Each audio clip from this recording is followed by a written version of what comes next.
السلام عليكم مشاهدي، مرحبا بكم في هذا الفيديو. نتمنى ان شاء الله تكونوا بخير وعلى خير وانتم كتشاهدوا هذا الفيديو. كيف كتلاحظوا اليوم عندي وصفه اللي هي صحيه بالدرجه الاولى ومقبوله ما شاء الله. كيف كتلاحظ اختي للضيوف المنزل ديالك اختي ولا خواتاتي. يعني كنشكركم بزاف على التعليقات. وهكا بسم الله على بركه الله غادي نقشر الموزه ولا بنانه. غادي ندير واحده فقط، غادي نقشرها إلا كفات بركة، ما كفتنيش غادي نزيد ان شاء الله. كيف كتلاحظ اختي غادي نقطعها بشكل دائري. وانتي اختي يمكن لك تبدع ودير بهذا الشكل هذا ولا بشكل اخر، ولا تبدل الفاكهه. مثلا انا عندي بنانه، يمكن لك دير الفراوله ولا الكيوي ولا اي نوع من الفاكهه اختي ولا من الفواكه. على هذا الشكل غادي نفكها، غادي نفك هاد الدوائر. وهكا غادي ندوز للنبق ولا كل واحد شنو كيسميه، اللي معروف عليه هو النبق. كيف كتلاحظ هذا ثمار السدر اللي هو رائع ما شاء الله. الفوائد ديالو معروفة. سيدنا آدم عليه السلام لما هبط للأرض هذه الفاكهة اللي تناول ما شاء الله، فهي صحية بالتجربة، عن تجربة. كنحط لكم الوصفات اللي هي مجربة ما شاء الله. وهكا غادي نحيد فقط هاد الجلدة ولا هاد اللحمية اللي فيها أو اللحم اللي في النبق. وهكا غادي نستمر حتى غادي نحصل على الكمية اللي حبيت أختي. وهكا أختي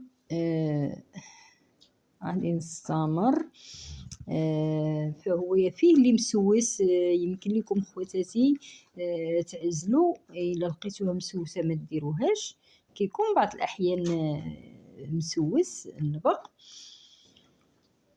وعلى هذا الشكل هذا اختي تبارك الله ما شاء الله، هو هذا الكميه اللي حصلت عليها. كيف كتلاحظوا ما شاء الله الجلده كي دايره. وهذا حتى هذا العظم ما عاديش نرميه، غادي ان شاء الله نشارك معكم واحد الوصفه ديال العظم ديال النبق اللي هي روعه ما شاء الله. ما عليكم الا الاشتراك في القناه وتفعيل زر الجرس باش منين نحط شي فيديو يوصلكم ان شاء الله.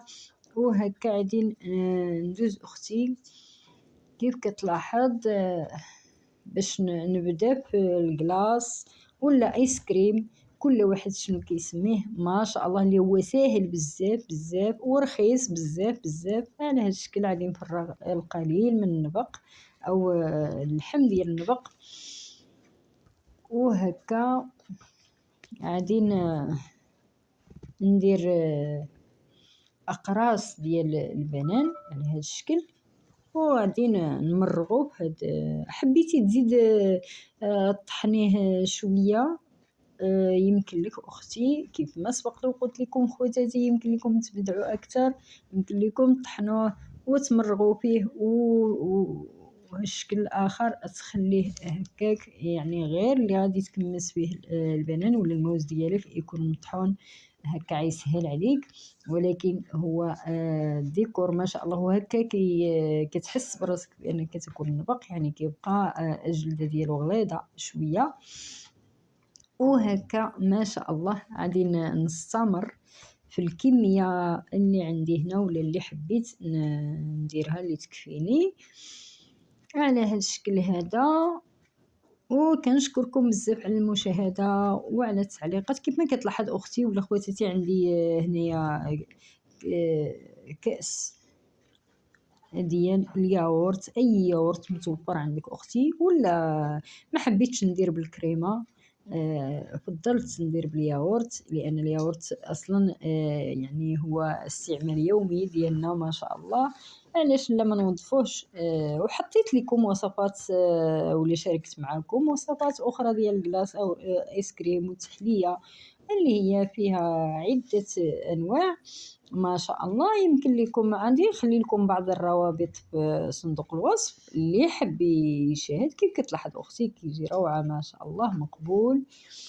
واللي حب يشاهد مرحبا، غادي نخلي لكم بعض الروابط في صندوق الوصف. وهكا غادي ندير واحد 2 ملاعق تقريبا عامرين، ما شاء الله. هو هذا النبق ولا اللحم ديال النبق أو الجلدة ديال النبق. وكيف كتلاحظ أختي ما تقولش إلا ما شافكش شي حد كتصاوب هاد الوصفة ما عنديش طيح عليه بأن درتيها بالنبق. ما شاء الله هي صحية، علاش لا؟ ما ناكلوش النبق حتى هو نديروه في الوصفات. ان شاء الله مازال نشارك معكم وصفات عديده ديال النبق على هذا الشكل. هذا اختي حبيتي تزيدي عليه كيف ما غادي ندير انا.